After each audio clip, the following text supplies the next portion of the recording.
Live from America's heartland, this is the Daily Truth Report with your host, Noah Christopher. All right, welcome back, everybody, to the Daily Truth Report. And we have a first-time guest today. I'm so excited about this. I have studied her bio and read up on her, and we're going to bring you a truly fantastic story and life here that she has lived. But Dr. Margaret Aranda, welcome to the show. Thank you so much, Noah. Thank you so much for having me here. It's my pleasure to be here.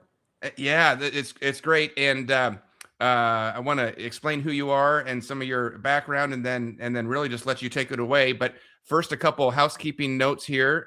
We are live right now. If you're with us on Tuesday morning, this is Tuesday morning, January 13th. 11 a.m. Central Time. So if you're with us live, you're with us. We'll take questions along the way. You can talk in the chat. We should be live on X, on Rumble, and on YouTube. There's probably going to come a point in the interview where we have to turn off YouTube because we're going to talk about some stuff that they don't like, which of course that's where the truth is. So I want to tell everybody up front, if you, I know we have a lot of people listening on YouTube. If you are with us, we're going to be on for a little bit over there, and then I'm going to turn that off at some point. So I would really encourage you to come over to Rumble. Just go to rumble.com and type in Daily Truth Report. You'll find this show, and the most current one that is live will be what you're listening to right now. Same exact show over there, but when YouTube shuts off, Rumble will stay on. So, and I'll let you know when we're turning that off, but if you want to make that switch now, I would highly encourage you to do that.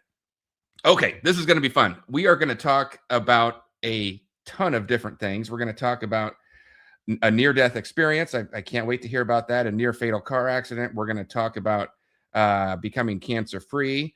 And we're also going to talk about an incredible medical career. So before we talk about any of those things, I just want to set the stage, Dr. Margaret, with your history and your credentials. And you can fill in the gaps and tell me where I'm wrong. But you are a MD, PhD, FAC, FEI, and then a CT. And I had to look some of those up. So MD, obviously medical doctor. I got that one. Then we've got PhD. I think we all know that one. You've got a research doctorate, the background, you're not just in the medical field practicing, but you also have the academic and scholarly history there to get a PhD. The FAC, FEI, I believe, stands for Fellow of American College of Forensic Examiners Institute. So working on forensic examination, which is, I think trying to get to the details of things. And then CT, I'm not entirely sure what CT is. I don't know if it's certified thanatologist. It's a CTP, actually, which is a certified tribal practitioner. Oh, wow. Okay. With the American Indians. Yeah, the Crook tribe. Amazing. Okay. So obviously you have incredible background and credentials. You are not just someone coming on this show and talking about maybe some ideas you've came up with in your basement. You're fully medically trained and have practiced, I think, let's see here. Let me get some more stats out here. As a critical care physician and anesthesiologist with 9 years of ICU experience in the fields of anesthesiology, traumatology, and intensive care medicine. And then you yourself had a near fatal car accident, and then you got to see the medical field from the side of the patient in recovering, and even such a serious car accident that you needed to learn how to re-walk and re-speak. And so let's just start with there. That's a lot of stuff, but I wanted to get it out there so people know, if they have not heard of you before, you have an incredibly diverse and well studied and researched and practiced history in the medical field. What did I get wrong there? What did I leave out? Oh, you're right. God put me in the right place at the right time. I graduated USC Medical School, and then that was after starting my first couple of years at Oral Roberts University in Tulsa, Oklahoma, and learning how to pray with my patients.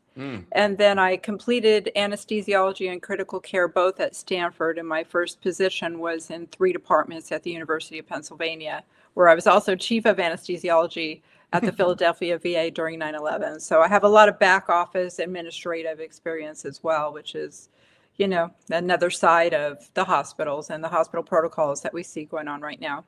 Wow. Okay. So you're definitely no slouch. You have accomplished a lot, and you've seen it. I love that you have both.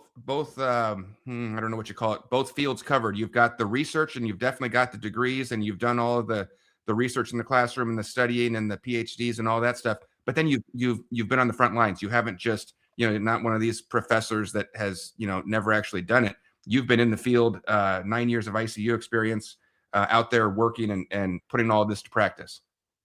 Exactly. During COVID, I had a pain practice for which I wrote a book, a guidebook to low back pain that's up on Amazon. And then when COVID happened, I made it my business to learn about ivermectin, hydroxychloroquine, et cetera. Nobody had prescribed it anyway. And I told all my patients, it's my first time or my second time. And I think the Medical Board of California could see that I wrote thousands and thousands of prescriptions. And I ended up being investigated at the time when AB 2098 was before Governor Newsom to sign or veto. It was a disinformation bill that would have told doctors what to say and what not to say in their offices, like telling a hairdresser how to cut hair or a musician how to write music. So I arranged for a press conference and gathered Steve Kirsch, a lot of other lawyers, doctors, Dr. Len Saputo, and advocates, and we petitioned him in front of his steps at the Capitol building in Sacramento for the whole day. And 10 days later, I got my first letter demand to surrender my medical license. So I did end up surrendering it after I had two agents wearing black suits come to find me at my office, my home. Then when that home sold, they came in and I got married. They came and showed up at my home with my husband, Ed. And so I put my license in the mail. They were wearing guns too, so it was serious stuff. And they did all this because you were killing thousands of patients? Right? Oh, no. No. Yeah. Wow. Yeah, this is what they do. This is what they do. They had anonymous complaints. They had complaints, had a pain practice. So I had complaints from during COVID when they couldn't get into their cardiologist, and I'm an anesthesiologist that knows metoprolol and other cardiovascular drugs like the back of my hand. I got complaints to the medical board that I either was writing cardiology drugs or I refused to write them. So I was damned if I did and damned if I didn't.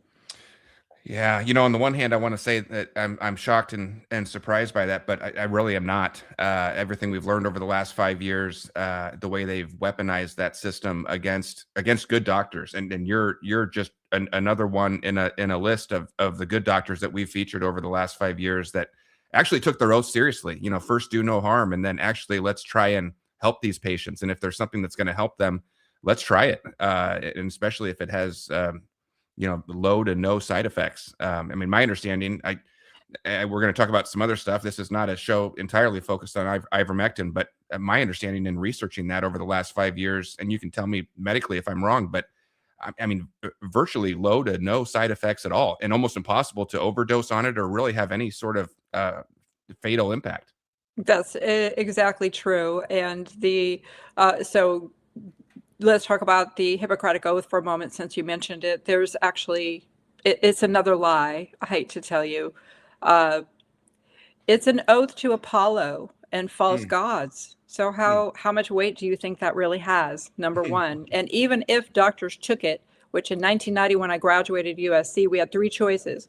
We could take the original Hippocratic Oath, we could modify it, or we could just make up our own oath out of thin air, 1990. So if you ask your doctor, did you take the Hippocratic Oath? A lot of them didn't even do that. They don't even have, you shall not do abortion, you shall not euthanize people. They just make something up that has to do with different things. And so that's another layer that explains perhaps why some doctors do horrible things and carry on abortions to the tune of 1 million a year. We have more abortions in America than heart attacks and strokes. It is the number one cause of death, but they don't count fetuses as human beings. So they won't tell you that abortion is the number one cause of death in America. Wow.